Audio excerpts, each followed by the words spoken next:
तो लीजिए छात्रों, सुबह के आपके 4 बज चुके हैं और 4 बजे कक्षा 7वीं का आपका विषय सामाजिक विज्ञान का वार्षिक का पेपर लेके आ चुका हूँ। जैसा आप लगातार कमेंट करते हैं सर जल्दी से हमारे लिए पेपर लेके आ जाइए, तो चलिए फटाफट पूरा क्वेश्चन पेपर को यहाँ पे सॉल्व करते हैं। देखिए, सबसे पहले आपको देखने को मिलेगा बहुविकल्पी क्वेश्चन 1 से लेकर आपके 5 तक। निर्देश में आपका वही सिंपल सा है। देखिए, आपको सही विकल्प का चयन करना है और आपको उत्तर पुस्तिका में लिखना है जो आपका सही होगा। पहला क्वेश्चन दिया है, देखिए, सन 700 से 1700 ईस्वी के बीच हुए परिवर्तनों में नई आपका प्रौद्योगिकी के अंतर्गत सिंचाई में प्रयोग किया जाने वाला आपका कौन सा है। ऑप्शन में देखिए नहर, तालाब, रहट और आपका नलकूप दिया है। राइट आंसर देखिए आपका हो जाएगा सी नंबर, आपका रहट हो जाएगा। सेकंड क्वेश्चन देखते हैं। आपका लिखा है चित्तौड़गढ़ किला का आपका स्थित है, क्या आपका मध्य प्रदेश में है, गुजरात में, राजस्थान में या फिर देखिए आपका बंगाल में। तो देखिए, आप जानते हैं कि चित्तौड़गढ़ आपका जो है कहाँ पे आपका राजस्थान में है और आपका पाठ भी दिया हुआ है, ठीक है, चित्तौड़गढ़ के नाम से, तो इसीलिए आपका आंसर जो है इसमें सी नंबर हो जाएगा। तीसरा क्वेश्चन देखो, बंगाल की खाड़ी भारत के किस दिशा में बहती है। तो यहाँ पे देखिए बंगाल की खाड़ी आपका कहाँ है, ये आपका है देखिए पूर्व दिशा में है, ठीक है। तो यहाँ पे एक आपका हो गया खंबात की खाड़ी जो आपका पश्चिम दिशा में है, पूर्व में आपका यहाँ पे क्या है बंगाल की खाड़ी। तो आपको इसमें देखिए ऑप्शन में दिया है उत्तर में तो आपका हिमालय है, पूर्व में क्या हो जाएगा आपका यहाँ पे आपका हो जाएगा बंगाल खाड़ी, और दक्षिण में देखिए अगर आपसे पूछे यहाँ पे, ठीक है, तो यहाँ पे जो आपको जो है इसमें इसको छोड़ देते हैं। चलिए आंसर की अगर हम बात करें तो आपका यहाँ पे सही आंसर जो है आपका बी नंबर हो जाएगा, बंगाल की खाड़ी, ठीक है। चौथा देखिए जनसंख्या घनत्व कहलाता है, तो आपका यहाँ पे एक विशेष क्षेत्र में बसे हुए लोग या फिर 1 वर्ग किलोमीटर में बसे हुए लोग, अधिक जनसंख्या वाले लोग या फिर देखिए शहरी क्षेत्रों में बसे हुए लोग। तो देखिए आपका जनसंख्या घनत्व तो आपका जो कहलाता है कि 1 वर्ग किलोमीटर में यानी जितने आपके लोग बसे होते हैं वही आपका इसका कहलाता है जनसंख्या घनत्व, ठीक है। चलिए, जैसे अगर कोई आपसे पूछे कि मध्य प्रदेश की जनसंख्या घनत्व कितना है, तो आपका यहाँ पे है लगभग आपका 237 लोग रहते हैं 1 वर्ग किलोमीटर में। चलिए पांचवा देखते हैं, सार्वजनिक स्वास्थ्य सेवाओं का संचालन किया जाता है किसके लिए, निजी चिकित्सा द्वारा, महिला स्वास्थ्य सहायता समूह द्वारा। तीसरा देखिए कि ऑप्शन में क्या दिया है सरकार द्वारा। चौथा आपका लिखा है सहकारी संस्था के द्वारा। तो देखिए आपका सार्वजनिक स्वास्थ्य की बात कर रहा है, तो इनका आपको जो संचालन होता है वो आपको किया जाता है। तो देखिए आपका इसमें राइट आंसर हो जाएगा सी नंबर, सरकार के द्वारा। चलते हैं आपका देखिए 6 से आपके 10 तक क्वेश्चन, इसमें आपको रिक्त स्थान देखने को मिलेंगे। निर्देश में आपको दिया है, देखिए इनमें आपको एक अंक आपको यहाँ पे भी मिलेंगे। क्वेश्चन नंबर 6 देखिए, संग्राम शाह के पुत्र दलपत ने रानी यहाँ पे रिक्त स्थान के साथ विवाह हुआ। तो आपका संग्राम शाह के जो पुत्र थे दलपत राय, उनका किसके साथ विवाह हुआ, तो आपका आंसर हो जाएगा रानी दुर्गावती के साथ इनका विवाह हुआ था, ठीक है, लिख दीजिएगा। इसके बाद आपका 7वां क्वेश्चन होता है, रामानुज विष्णु भक्त डैश डैश से प्रभावित हुए। तो किन से प्रभावित हुए, तो आपको देखिए इसमें लिखा है अलवारो से, ठीक है, अलवारो आपको इसमें आंसर करना है। इसके बाद देखिए नेक्स्ट क्वेश्चन आपका दिया गया है 8वां, महासागरों एवं समुद्रों का जल क्या होता है। देखिए तो आपका यहाँ पे खारा होता है, ठीक है, लबड़ भरा होता है, क्योंकि पूरे आपके समुद्र के पानी में जो है मीठा आप पी नहीं सकते उसमें, ठीक है। तो आपको यहाँ पे आंसर खारा करना है। अगला क्वेश्चन देखिए 9 नंबर का, वे बीमारियाँ जो एक व्यक्ति से दूसरे व्यक्ति में फैलता है कौन सा बीमारी कहलाता है, तो आपका कहलाता है ये संक्रामक बीमारी, ठीक है, आंसर कर लीजिएगा। इसके बाद कॉपी पर लिखते जाइए, स्क्रीनशॉट कर लेना। और इसके बाद क्वेश्चन देखिए 10वां, डैश डैश द्वीप प्रशांत महासागर के दक्षिण में स्थित एक छोटे से द्वीपों पर समूह का आपका भाग है, ये आपको बताना है। तो कौन से द्वीप की बात कर रहा है, तो आपका आंसर यहाँ पे लिख देना है समूह द्वीप, ठीक है। चलिए इसके बाद आपका चलते हैं नेक्स्ट क्वेश्चन पर। आता है आपका 11 से लेकर आपके 16 तक क्वेश्चन अति लघुत्तरीय क्वेश्चन। इनको आपको जो है 2 नंबर के आपको इनमें मिलेंगे और इनको 1 या 2 वाक्यों में इनको आंसर लिखना है, ठीक है। क्वेश्चन देखना क्या लिखा है, समुद्री पुलिन का निर्माण कैसे होता है। आपको इस क्वेश्चन का आंसर आपको मैं दूंगा और समझाऊंगा भी।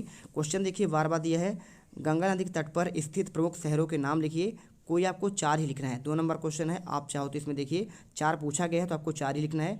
इसके बाद देखो आपका 13वां, सहारा रेगिस्तान में पाए जाने वाले जीव जंतु के नाम पूछा गया है।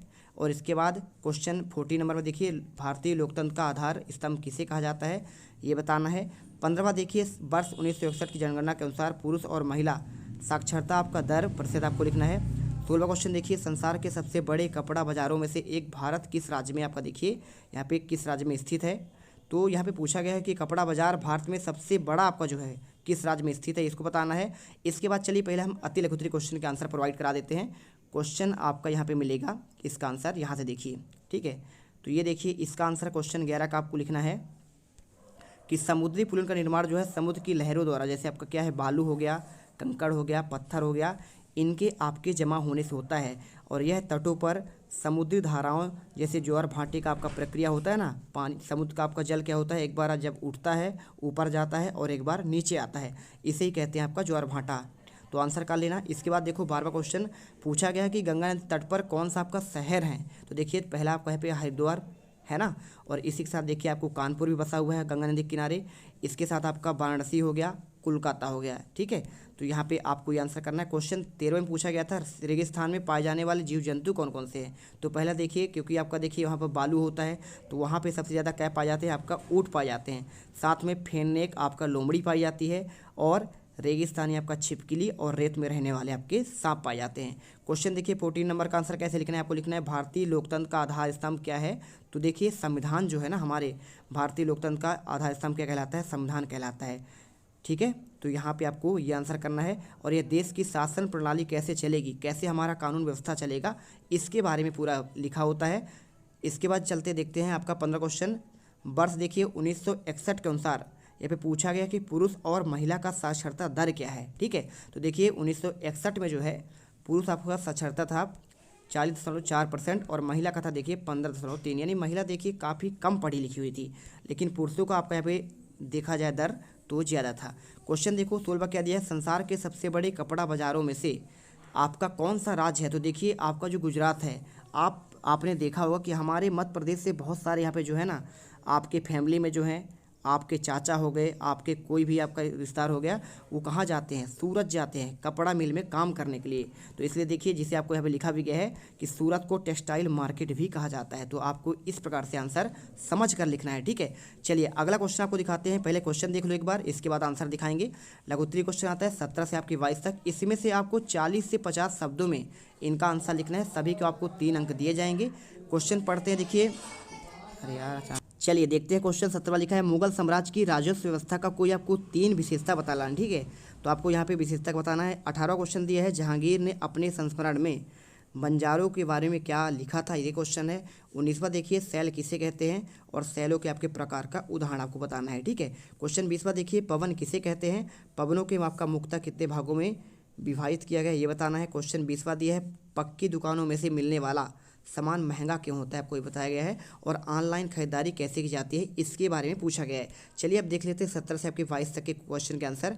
तो देखो सबसे पहले अगर हम बात करें तो मुगल साम्राज्य के 3 आपकी भी राजस्व की जो है 3 विशेषताएं पूछी गई थी। पहला आपको लिखना है, अकबर के शासनकाल में टोडरमल देखिए यहाँ पे जो है ना राजस्व विभाग का मंत्री था वो, तो वो क्या किया देखिए, जब्ती कानून को लागू किया गया था, जिसमें भूमि की नाप जोख हो गया, साथ में देखिए कर का आपका निर्धारण किया जाता था।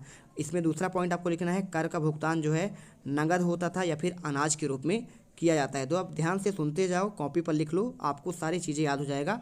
आपके पास अभी पूरा दिन का समय रहेगा, 2 बजे आपका एग्जाम है, ठीक है। तीसरा देखिए, राजस्व संग्रहण के लिए जागीरदारी प्रथा भी आपका क्या थी, आपका प्रचलित थी, ठीक है। ये आपको 3 हो गए, 3 ही पूछा गया था, बस आपको 3 आंसर कर देना है। चलिए देखते हैं क्वेश्चन का आंसर कैसे लिखना है। देखिए, जहांगीर ने अपने संस्मरण तुजुक ए बाबरी में बंजारों के व्यापार और परिवहन का देखिए प्रमुख आपका महत्वपूर्ण अंग बताया।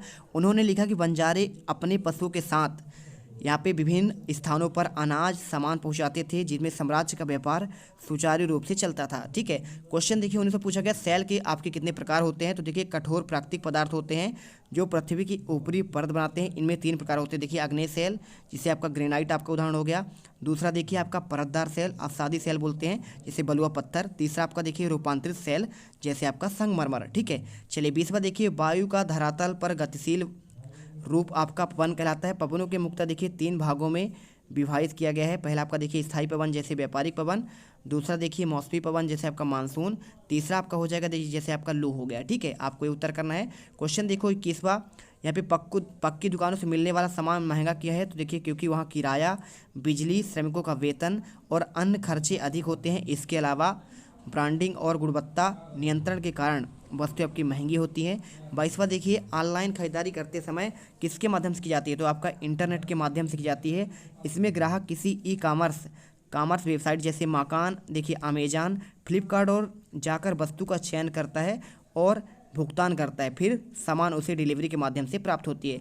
इसके बाद देखो अब आपका आता है 22 से क्वेश्चन। यहाँ पे दीर्घ उत्तरी वाले क्वेश्चन 23 से आपके 26 तक, इनमें आपको 75 से 100 शब्दों में लिखना है। 5 अंक आपको मिलेंगे। शेरशाह सूरी की शासन व्यवस्था का वर्णन करना है। चोल शासनकाल में कृषि और सिंचाई की व्यवस्था पूछा गया है। पर्यावरण को हमारे जीवन में मूल आपका आधार क्यों माना गया है, और सेंसरशिप से क्या है आपका आवश्यक क्यों है, आपको बताना है। चलिए आंसर देखते हैं। यहाँ पे देखिए सबसे पहले आपका यहाँ पे आंसर मिलेगा क्वेश्चन 23वें का, शेरशाह सूरी की शासन व्यवस्था। तो देखिए शेरशाह सूरी ने एक सुव्यवस्थित शासन प्रणाली स्थापित की। उन्होंने भूमि सुधार किया। राजस्व व्यवस्था को सुव्यवस्थित बनाए रखने के लिए उन्होंने सड़क ए आजम जैसी, देखिए यहाँ पर क्या किया गया, सड़कों का आपका निर्माण करवाया। व्यापार को बढ़ावा दिया। न्यायिक प्रणाली सुधारने के लिए उन्होंने एक निष्पक्ष न्याय प्रणाली लागू की। उन्होंने प्रशासनिक इकाइयों पर सरकार, परगना और ग्राम स्तर पर विभाजित किया। ठीक है, और इसके बाद देखिए चोल शासनकाल में कृषि व सिंचाई व्यवस्था कैसी थी। देखिए चोल शासनकाल में कृषि आय का स्रोत थी। किसानों की उन्नत कृषि तकनीकी जैसे अपनाने के लिए प्रोत्साहित किया गया। साथ में देखिए सिंचाई के लिए आपके जलाशय, नहरें, और इसके साथ देखिए कृत्रिम जल में स्रोत बनाए गए। एरी नामक जल संग्रहण में प्रचलित की गई, जिनमें वर्षा का आपका जल संग्रहित कर खेतों की आपकी सिंचाई व्यवस्था की गई। भूमि की उर्वरता बढ़ाने के लिए यहाँ पे देखिए क्या किया गया, उपजाऊ मिट्टी और उन्नत बीजों का प्रयोग किया गया। ठीक है, 25वां देखिए पूछा गया कि हमारे पर्यावरण में जीवन का आपका मूल आधार क्या है। तो देखिए सबसे पहली बात आपको यहाँ पे, जैसे हमें जल हो गया, वायु हो गया, भोजन हो गया, प्राकृतिक संसाधन प्रदान करते हैं। साथ में वनस्पतियाँ हमें ऑक्सीजन और यहाँ पे देखिए देती हैं, साथ में जीवन हमारा संभव हो पाता है। जलवायु परिस्थितियों में तंत्र का आपका जब संतुलन होता है तो पर्यावरण क्या होता है, आपका संरक्षण करना आवश्यक है। ठीक है, इसलिए आपको यहाँ पे पेड़ पौधे लगाने चाहिए जितना ज़्यादा हो सके, है ना, इससे हमें स्वच्छ वायु मिल सके। यदि पर्यावरण प्रदूषित होगा तो स्वास्थ्य पर क्या होगा, आपका प्रतिकूल प्रभाव पड़ेगा। बहुत सारे आपका बीमारियाँ यहाँ पे उत्पन्न होंगे। इन्हीं में से देखिए आपको यहाँ पे प्राकृतिक आपदाओं की भी संभावना बढ़ती है। ठीक है, 26वां देखिए पूछा गया था सेंसरशिप से क्या आशय है और यह क्यों आवश्यक है। सिंपल सा क्वेश्चन देखिए, सेंसरशिप का अर्थ क्या होता है, किसी जानकारी, समाचार, जैसे आपका फिल्म हो गया, है ना, तो उसके पहले जो है कोई आपका फिल्म जब रिलीज होती है तो यहाँ पर देखिए एक बोर्ड होता है। बोर्ड के माध्यम से देखा जाता है कि क्या ये जनता के लिए जो है यहाँ पे सही है कि नहीं है, तो उसमें देखिए आपका सर्टिफिकेट दिया जाता है, वही आपका लिखा है, ताकि देखिए अनुचित और भ्रामक सामग्री का प्रचार आपका ना हो। यह आवश्यक हो इसलिए होता है क्योंकि इससे समाज में अशांति फैलाने वाले गलत सूचना को रोका जा सके। साथ में सेंसरशिप का उपयोग आपका जो होता है देखिए अश्लील, हिंसा, सांप्रदायिकता और यहाँ पे राष्ट्र विरोधी विचारों के प्रसार को रोकने के लिए बनाया गया। तो आपको देखिए इस प्रकार से पूरे क्वेश्चन का आंसर आपको बता दिए गए हैं, और आई होप अब आप इस क्वेश्चन पेपर को पढ़कर आसानी से पूरे 60 में से 60 नंबर लेके आ पाएंगे। तो मिलते हैं आपके एक नेक्स्ट आपके धमाकेदार वीडियो पर। जय हिंद, जय भारत।